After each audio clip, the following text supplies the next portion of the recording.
What's up everyone, it's Al, the Sega Guru here. Yes, this is obviously massively incorrect now. That's right. Oh god. So yes, today we are checking out Crisis Evil 4. That's right, Crisis Evil 4. Most people didn't even realise this was a thing until the Resident Evil collection came along by Shindogu. That's right, Crisis Evil 4 brings together all of the best from all of the previous 3 Crisis Evil games. Now you're probably saying, what the hell is Crisis Evil? It's a blend of Resident Evil and some horror franchises that we'll know and you'll see during this review, all done in the Beats of Rage engine to create a side-scrolling horror fest. I think you're going to love this. Let's take a look.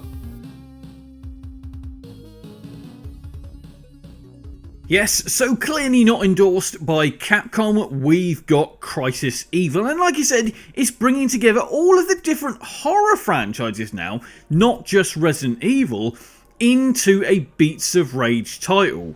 You got the Night Stalker, you got Dante, Kolchak, and a blind priest called Gibson. Oh yeah.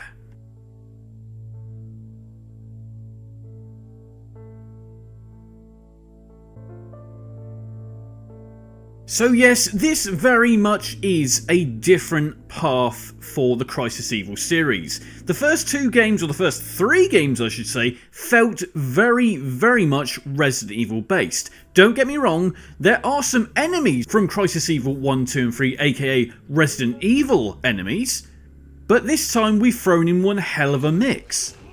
And what I mean by that is it almost feels like Halloween, the movie franchise, how the original ones kind of tried to spur on and go into a totally different horror franchise each time. Obviously, as you know, famously that the 3rd film didn't really do that well, being that it was trying to be quite different. But I kind of like what they've done here, because yes, we've already had a lot of Resident Evil goodness in Crisis Evil 1, 2 and 3, and now we really are bringing across tons and tons of different horror franchises all in one awesome package. Yes, that's right, we've got Chucky, we've got the Nightcrawler, we've got Freddy, aka not Freddy Fazbear, as in Freddy from Nightmare on Elm Street, as well as a host of other characters. Candyman, Nemesis, Tyrant. Yes, like I said, there are still some Resident Evil nods here and there, including the power-ups. They are here encasing the actual herbs. But the thing that I really like is the fact that it seems to focus more on weaponry this time, instead of just jump kicking and kind of doing special moves, which I like. I quite like the fact they've added gunplay here as the kind of focus of a weapon, if that makes sense.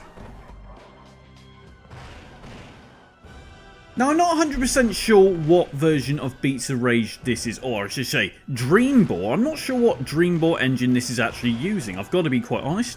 But it's clearly running very well. There is some screen tearing here and there. Now I don't know if that was just my capture, because to be fair I didn't notice it during gameplay. If it was there, like I said, I certainly didn't notice. But hey, I still think it's running pretty damn well. Now for me, the real issue I did have was actually sometimes hitting some of the enemies. It just didn't necessarily make sense. Kind of when you were aiming the weapon, it looked like you're in line with the enemy, but then you'd miss, or they would somehow hit you but you can't hit them. For me, the hit detection seemed to be a little bit off. Not quite sure why that is, but it's certainly something I did notice. Another thing to note is it really didn't feel like there was any difference between any of the characters' abilities. Like I said, they all had guns. Yes, Dante had guns as well.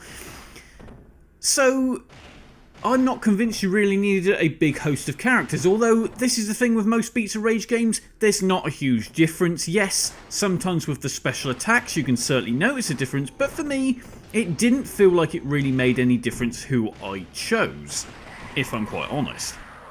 One absolute blessing for this collection though is the level design and enemy mix, and what I mean by that is clearly if you've got Pinhead, yes, he's in hell. If you've got the Texas Chainsaw Massacre, yes, he's in his hometown. So I really love the way that attention to detail has been done, because it makes every level that bit different. You kind of almost know who the end boss of each level is going to be, and to be fair, there's a good balance though with those end bosses, because they're not all incredibly hard.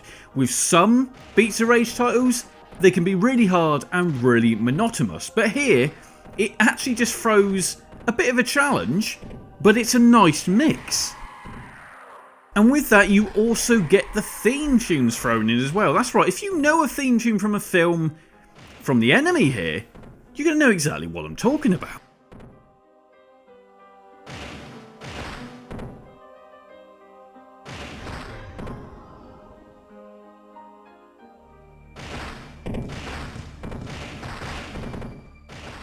Now, for me, this is what makes this quite a decent, nice Beats of Rage title. And what I mean by that is it doesn't feel half-assed. There's a lot of Beats of Rage titles where they just feel a bit half-baked.